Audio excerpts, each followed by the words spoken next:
The soft commodity markets now see cocoa prices hit a fresh record high. The March London cocoa LCCC2 futures traded on the ICE exchange set a record high, about £3,205 a ton earlier, and closed up 1.1% at £3,173 for the December New York cocoa CC1, which was about 0.2% to $3,648 a ton. Well, joining me now is Ted George, Chief Narrative Officer at Cleo's Advisory, joining me from UK. Great to see you again. It's been a while. It is. It's good to be back. So we see prices now at all-time highs. What's driving this incredible price surge?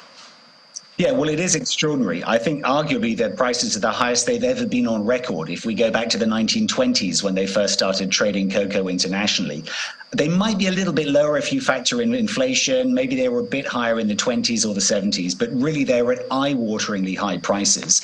And the thing is, it's a bit of an even balance here between worries about production of cocoa, but also strong demand. On the production side, we had a very poor season, which just finished for Ghana. They came in well below what was expected. We've seen a relatively slow start to this current season, which begins in October. And of course, we have El Nino hanging over the whole season. Is that going to affect output? So worries about the crop, that's pushed up prices. But on the other side as well, demand seems to be holding up. We're still seeing grinding is only slightly coming down across the world, which means that buyers continue to buy cocoa at this high price and consumers continue to buy more expensive chocolate. So all in all, it's a bit of a perfect storm, but this does often happen right at the beginning of a season. If some farmers have been holding back beans because they know prices are going to go up, we could see a surge in deliveries. So it's too early to say that we're into a disastrous season yet. We need to wait until we get into November to see the pace of deliveries.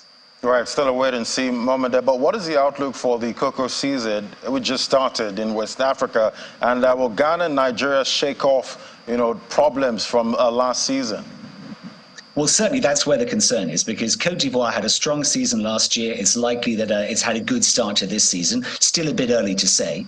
But of course, Ghana's crop was way down. They expected 850. They got about 650,000 tons. That's one of the weakest crops in almost a decade. And so there's a hope that Ghana will bounce back. But there is a financial crisis going on there, particularly for the cocoa companies. And that means not having enough money to buy the cocoa, but also for things like inputs, whether it's fertilizers or spraying against disease. Nigeria also had big problems with rains as well and flooding, which affected the crop. So I think that the real concern is with Ghana that if they can't get the crop back up, we're still going to have a shortage of beans. So I think there's a lot of uncertainty hanging over this season. That's why prices continue to be so high. Right here in Nigeria, we need more dollar inflow, so we need to sell more cocoa at this great prices right now. But sustainability is becoming a major issue, in cocoa production. What impact could the COP28 climate discussions have on the sector? Well, absolutely. I think this is a really big moment coming up. COP28 is really, their meeting at the end of this month is really to say, hey, we have missed a whole series of goals and deadlines. What are we going to do? It's about remedial action. So when it comes to soft commodities, the focus isn't so much there on climate. It's about deforestation, stopping deforestation, and this commitment of 30 by 30. In other words, protecting 30% of the wilderness by 2030. And cocoa is one of the worst crops when it comes to deforestation. You particularly see it in the Ivory Coast, but all across West Africa.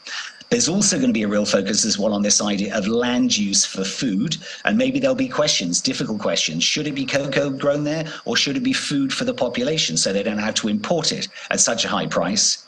And I also think this overall question of carbon footprint will come on. The European Union has introduced a carbon border adjustment mechanism, essentially a carbon tax, and they're talking about introducing it for chocolate. If so, that would mean cocoa. That could really affect the economic model. So I think there's a lot at stake in COP28, and I think all cocoa producers are going to be watching to see what kind of commitments or regulations come out of it. Yeah, definitely be tracking that. Another concern, though, is a new EU regulation, banning imports linked to deforestation, forced labor. How serious could this be for African exporters of cocoa to Europe? Well, exactly. I think this is another concern as well, which is sort of lies alongside to everything happening at COP28.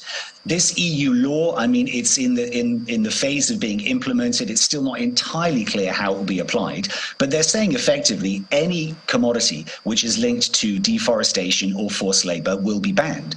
Well, that is effectively the entire commodity supply chain in Africa, minerals, but also all soft commodities.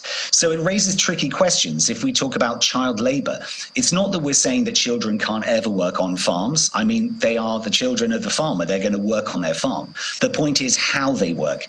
Are they not doing dangerous work? Are they regularly going to school? Are they being properly fed? Do they have health care? These are the questions that we need to answer around this question of forced labor. And then on the question of deforestation, so much of it is about monitoring. It's about having good data so you can see if there are areas where deforestation is occurring for cocoa, that you go in and stop it. Everyone understands that if you cultivate cocoa in an area which is unsustainable, you won't have a crop in the future anyway. So I think this is a really significant sense of regulation coming in from the EU, because West Africa exports the majority of its cocoa beans to the EU.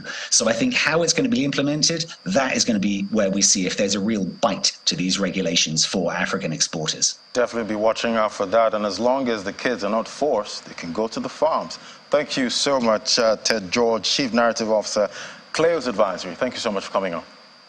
Thanks, Ladi.